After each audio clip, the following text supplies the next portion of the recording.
والسماء ذات الرجع والأرض ذات الصدع آمنت بالله صدق اللہ مولانا العظیم۔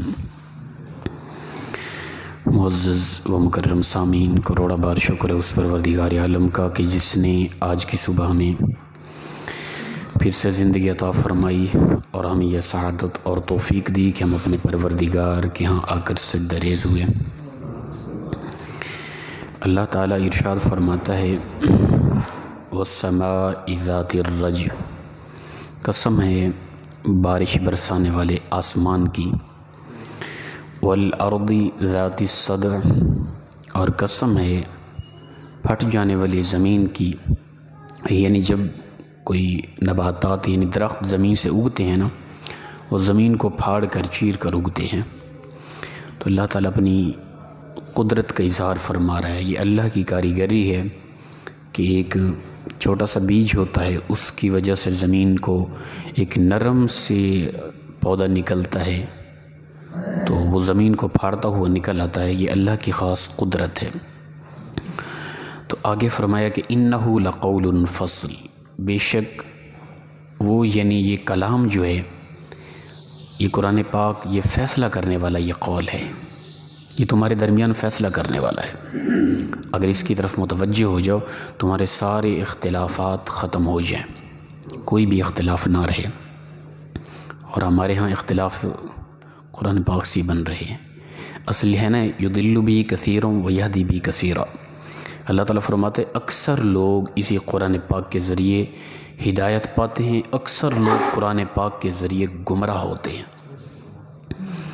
اب اس کے یہ ہے کہ بندہ اگر ہدایت کے لحاظ سے، ہدایت حاصل کرنے کے لحاظ سے قرآن پاک کو پڑھے تو یقیناً انسان کو ہدایت ملتی ہے، اس میں کوئی اختلاف نہیں ہے۔ یہ تو فرقہ واریت سے انسان کو انتہا انسان کی تنقید کر رہا ہے کہ جو فرقہ واریت کر رہا ہے، جو اختلاف رکھتے ہیں اور نفرت کرتے ہیں، ان کو تو یہ ہدایت کی راہ دکھا رہا ہے۔ دو آدمی ہوں، دونوں کے پاس قرآن پاک ہو، آپس میں نہ مزاج ملتے ہوں، نہ مسلک ملتا ہو، نہ طبیعت ملتی ہو، کیسی بات ہو سکتی ہے؟ تو لہٰذا اللہ تعالیٰ فرماتا ہے کہ اِنَّهُ لَقَوْلٌ فَصْلٌ، بے شک یہ اللہ کا جو فرمان ہے یہ تمہارے درمیان فیصلہ کرنے والا ہے۔ تم اس کی طرف متوجہ ہو تو جاؤ، اس کے اندر کوئی اختلاف نہیں ہے، اس کے اندر مکمل وضاحت ہے۔ اور اس میں جو چیز پیچھے چل رہی ہے، فرمایا اِنَّهُ عَلَىٰ رَجْعِهِ لَقَادِرٌ، بے شک وہ دوبارہ تمہیں لوٹانے پر قادر ہے، دوبارہ تمہیں اٹھائے گا، تم دوبارہ زندہ ہوگے، اور یہ قیامت کے دن تمہارا فیصلہ ہوگا۔ وَمَا هُوَ بِالْهَزْلِ، یہ کوئی فرمایا کہ مذاق والی بات نہیں ہے، یہ کوئی لغو بات نہیں ہے۔ جس طرح کہ یقیناً آسمان سے پانی برسنا یہ حقیقی بات ہے، یہ نہیں کوئی کہہ سکتا نہیں جی آسمان سے پانی نہیں برستا۔ جس طرح زمین سے پودے اگنا یہ حقیقی بات ہے، اسی طرح قیامت کے دن پھر اٹھنا یہ بھی حقیقی بات ہے۔ جو پروردگار آسمان سے بارش برسا سکتا ہے، جو زمین سے نرم سے ایک پوملیاں اور چھوٹے چھوٹے پودے اگتے ہیں، زمین کو چیر کر باہر نکلتے ہیں، جو یہ قدرت رکھتا ہے، وہ انسان کو، مرے ہوئے انسان کو، مٹی میں مل جانے والے انسان کو دوبارہ کھڑا کر سکتا ہے۔ تو فرمایا کہ وما هو بالهزل، یہ کوئی مذاق والی بات نہیں ہے قرآن پاک، یہ کوئی لغو بیہودہ بات نہیں ہے، یہ حقیقت پر مبنی ہے۔ جو یہ کلام کہہ رہا ہے یقیناً وہ ہونا ہے۔ تو فرمایا کہ انہم یکیدون کیدا، بے شک وہ عجیب چالیں چل رہی ہیں، ٹھیک ہے نا، اس کلام کو جھوٹا کہنے کے لیے، اسلام کے خلاف امت مسلمہ کے اندر آپس میں فرقہ واریت، نفرت میں عجیب عجیب چالیں چل رہی ہیں۔ اور فرمایا کہ وَأَكِيدُ كَيْدًا، اور بے شک میں بھی تدبیر کر رہا ہوں، ان کی چال کو ناکام کرنے کے لیے میں بھی تدبیر کر رہا ہوں، اللہ فرماتا ہے۔ تو کفر کی ہر چال کو پروردگار ناکام کر دیتا ہے، ٹھیک ہے نا۔ ہمیشہ یاد رکھیں جو حق ہے نا اس کو فتح ہے۔ جب بھی حق آتا ہے نا، جاء الحق وزهق الباطل، باطل ہمیشہ جھوٹا ہوتا ہے، وہ ختم ہو جاتا ہے، حق ہمیشہ نمایاں رہتا ہے، یاد رکھیں۔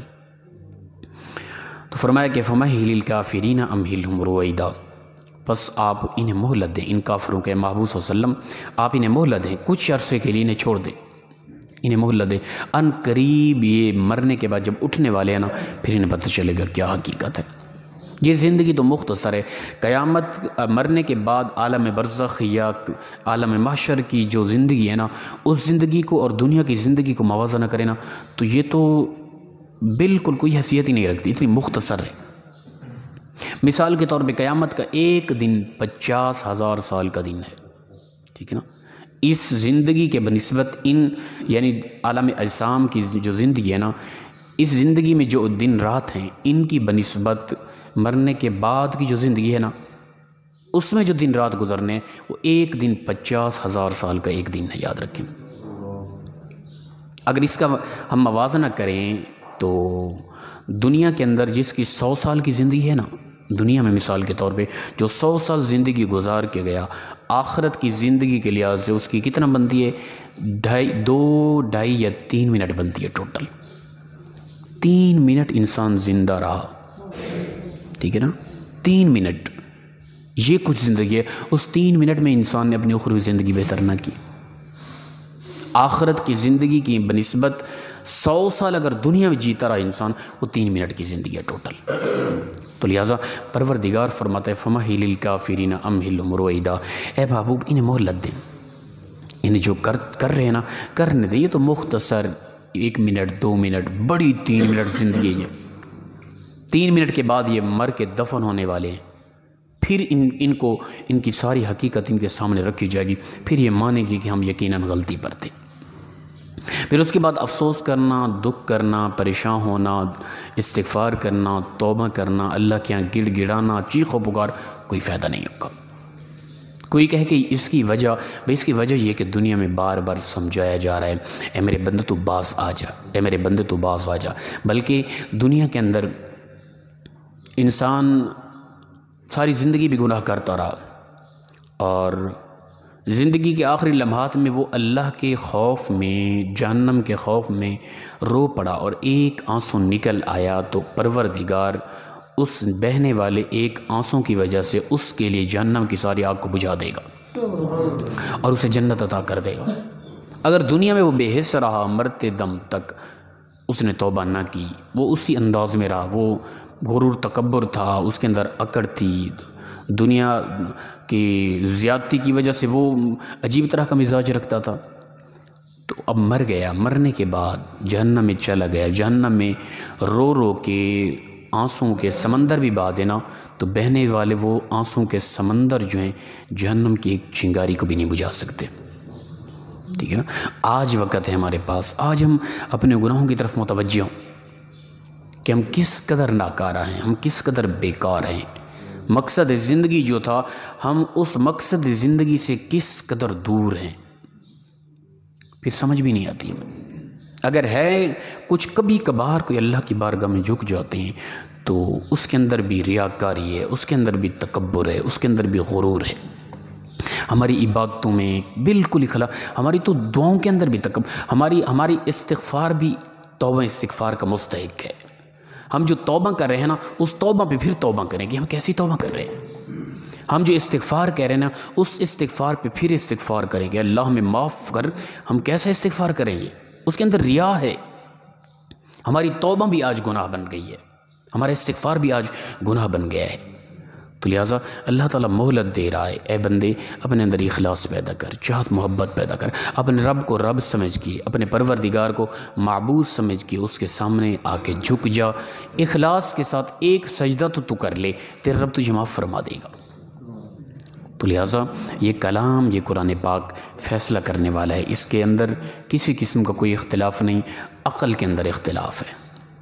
لڑنے والے لوگ جو ہیں نا، ان کے مزاج کے اندر اختلاف ہے، حقیقتاً قرآن اور حدیث کے اندر کوئی اختلاف نہیں ہے۔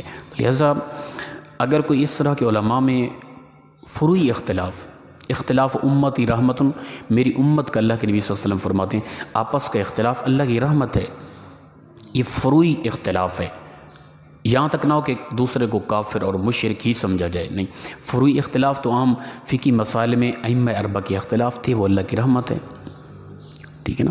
وہ فروعی فقہی اختلاف کیا ہیں اللہ کی رحمت؟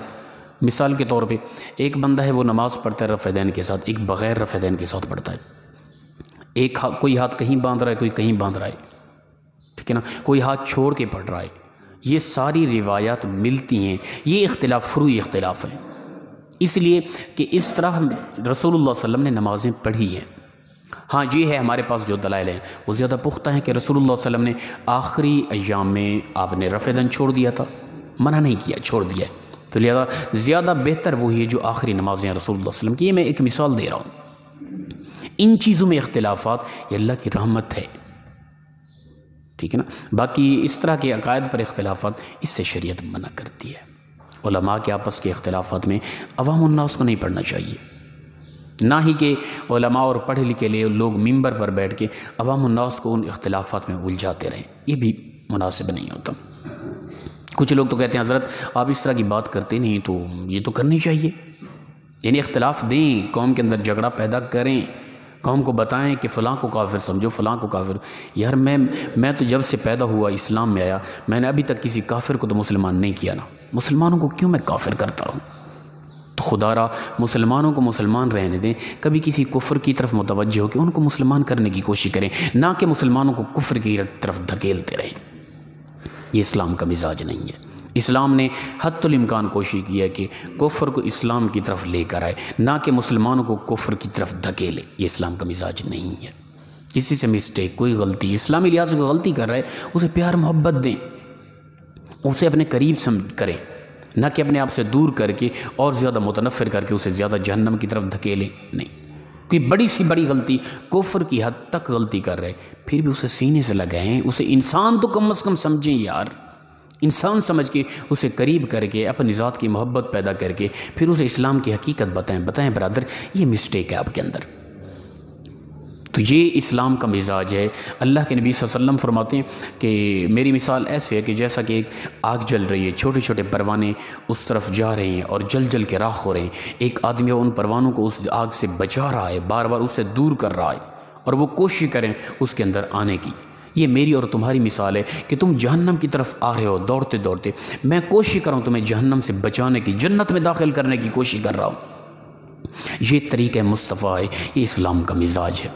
کوئی جہنم کے راستے پہ جا رہا ہے، مسلمان کہلانے والا انتہائی غلط اس کا عقیدہ ہے، تو اسے ہم دھکا تو نہیں دیں گے نا. اسے یہ تو نہیں کہیں گے کہ میری مسجد میں آ ہی نہ وہ، اسے یہ تو نہیں کہیں گے کہ کسی سلام کرنا ہی جائز نہیں ہے، مسجد میں آ تو مسجد کو دھوئے. نہیں میرے بھائی، وہ غلطی پر ہے. اگر تو اتنا بڑا محقق عالم مفتی بن چکا ہے تو پھر اسے قریب کر، اپنے اسے پیار دے، اس کے دل کے اندر اپنی محبت پیدا کر، تیری بات کی کوئی وقت ہو اس کے سامنے، پھر اسے سمجھا اور اسے راہ راست پہ لگا. یہ اسلام کا مزاج ہے. اگر اس انداز میں تو اسے راہ راست پہ لگا گیا پھر تو بھی کامیاب، اس کی اخروی زندگی بھی بہتر ہو جائے گی. یہ تو نہیں کہ تو اور زیادہ اسے دھکا دے کر نہ مسجد میں آنے دے، نہ اس سے سلام کر، نہ اس سے بات چیت کر، اور دوسروں کو بھی، اپنے چاہنے والوں کو بھی اس سے دور کر. یہ کیسے یہ تو اسلام کی انسانیت ہی نہیں ہے. تو لہٰذا ممبر پر بیٹھنے والے لوگوں سے بھی خاص طور پر میری التجا ہے کہ محبت دیں، پیار دیں. نفرتیں بہت پھیل چکی ہیں دنیاوی معاملات میں، رشتے کے لحاظ سے کس قدر نفرتیں ہیں. اسلام میں بھی ہم اس قدر نفرتیں پھیلائیں. اللہ تعالیٰ ہم سب کو اسلام کا صحیح مزاج سمجھنے کی توفیق عطا فرمائے اور اس پر صحیح معنی ہم سب کو عمل کی توفیق عطا فرمائے. وآخر دعوانا الحمدللہ رب العالمین. الصلاۃ والسلام علیک یا سیدی یا رسول اللہ